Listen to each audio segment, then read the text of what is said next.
dirapikan terlebih dahulu ya. Sudah tidak jika sampah-sampah di sekitarnya sudah bersih atau belum? Sudah Ibu? Sudah. Ayo kembali duduk di tempatnya masing-masing. Sudah? Sudah siap belajar?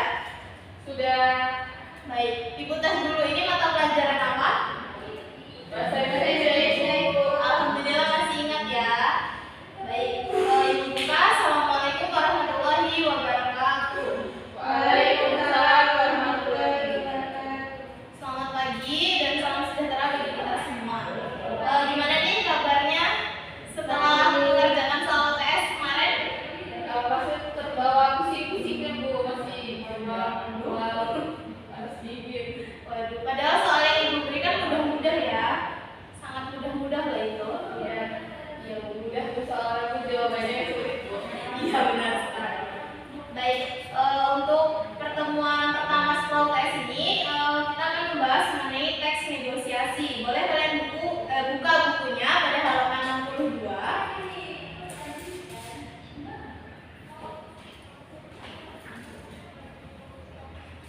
Waduh, ini papa tulis juga sampai belum dibersihkan. Ya siapa yang dulu? Ini luar biasa. Baik, terima kasih Andi. Baik, sebelumnya mata pelajaran apa?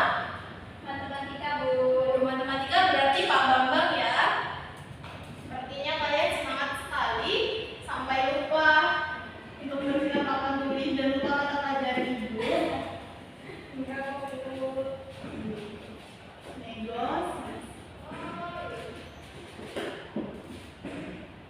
Baik, silakan dibaca dulu bukunya.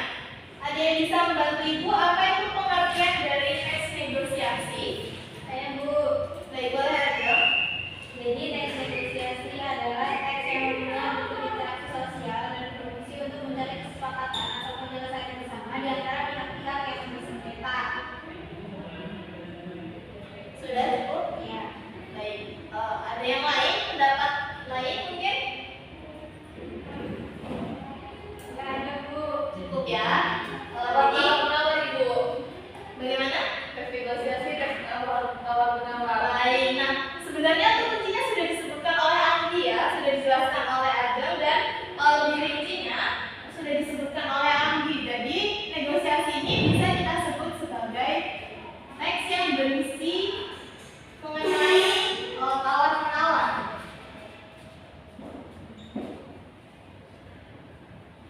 Kemudian apa sih tujuan dari negosiasi itu? Mencari kesepakatan dulu. Benar, jadi teks negosiasi adalah teks yang berisi mengenai dialog ataupun bentuk interaksi antara satu individu dengan individu lainnya yang bertujuan untuk mencapai kesepakatan. Nah, di dalam teks negosiasi ini terdapat beberapa struktur. Ada 4 struktur dalam teks negosiasi. Yang pertama adalah orientasi.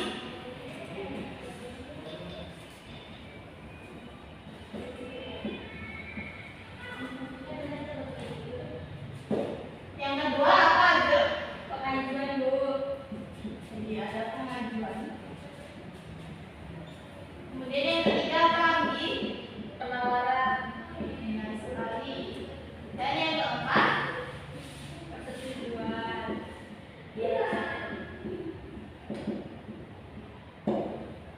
nah, untuk orientasi sendiri itu berisi apa biasanya? Itu biasanya pembukaan atau awal dari percakapan negosiasi tersebut, biasanya salam atau sapa.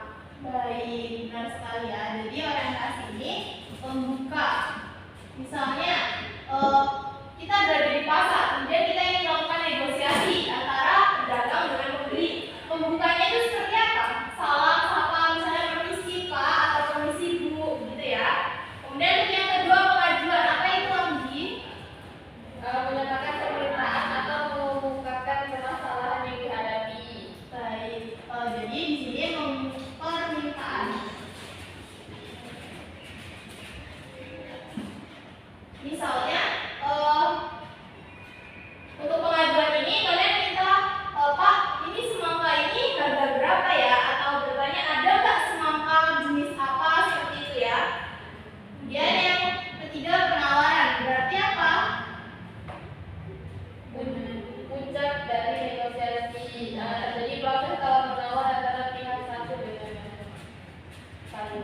Nah, biasanya ini kalau misalnya kalian ikut ibu ke pasar, pasti terjadi proses tawar menawar antara ibu dengan pedagang, benar atau benar?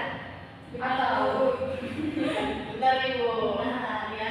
Jadi pasti di situ ada puncak negosiasi di mana ibu itu pasti lebih ngeyel, lebih ngotot ketimbang pedagangnya. ya Benar? dia balas sama malu. Nah, itu seperti itu. Kemudian yang terakhir ada persetujuan di mana akhirnya pedagang akhirnya mengalah pada ibu atau pembeli ya. Jadi akan timbul misal ibu menawar harga kolnya ini 15.000 saja, kemudian pedagang tidak bisa Bu, karena kol ini masih baru diketik tadi pagi. Ini diukur disebut penawaran. Kemudian pada persetujuan ini akhirnya pedagang mengalah karena ibunya terlalu ngotot, mungkin pedagangnya lelah ya. Jadi ibunya bilang ya sudah Bu, ambil saja dengan harga yang sebelumnya sudah ditetapkan. Baik, untuk yang selanjutnya yaitu ciri. Waduh, spidolnya sudah habis. Mungkin lain kali Bu minta tolong dipersiapkan terlebih dahulu ya ruang kelasnya, alat-alatnya, jangan sampai kalau hal ini terjadi pada guru-guru lain juga. Untuk ciri-ciri yang pertama adalah unsur. Hari ini kita akan membahas struktur dan unsur. Mohon maaf ya. Oke.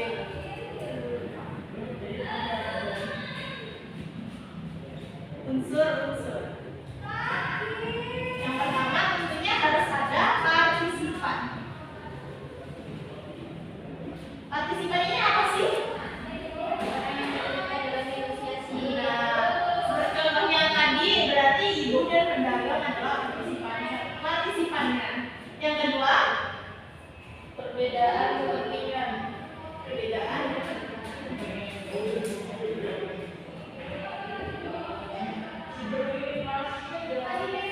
Yang ketiga, Pengajuan dan penawaran ibu.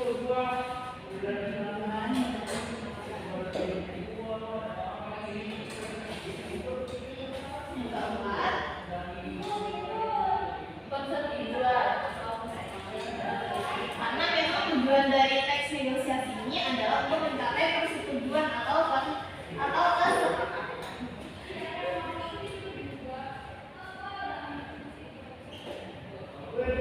Baik, unsur-unsur dalam teks negosiasi yang pertama partisipan atau pelaku yang terlibat dalam proses negosiasi. Yang kedua perbedaan kepentingan. Kalau misalnya tidak ada perbedaan dalam kepentingan, tidak akan mungkin terjadi proses negosiasi atau tawar menawar. Kemudian yang ketiga ada pengajuan dan penawaran. Seperti yang tadi sudah dibahas dalam pengajuan, pasti ada pengajuan dari misal pembeli kepada pedagang atau penawaran dari pembeli kepada pedagang yang akhirnya nanti akan menimbulkan suatu persetujuan atau kesepakatan antara kedua belah pihak. Baik, mungkin untuk pertemuan hari ini hanya materi ini saja yang akan kita bahas. Ada yang ingin ditanyakan dari materi ini? Tidak, Bu. Sudah cukup, sudah dapat memahami ya berarti? Iya Bu. Alhamdulillah kalau gitu. Kemudian untuk minggu depan, Ibu akan memberikan tugas kalian, yaitu silakan kalian amati kejadian-kejadian yang ada di sekitar kalian. Kemudian kalian teliti apakah ada proses negosiasi di sana. Dan jika kalian menemukan, nanti kalian boleh menuliskannya dalam buku ya. Kemudian kalian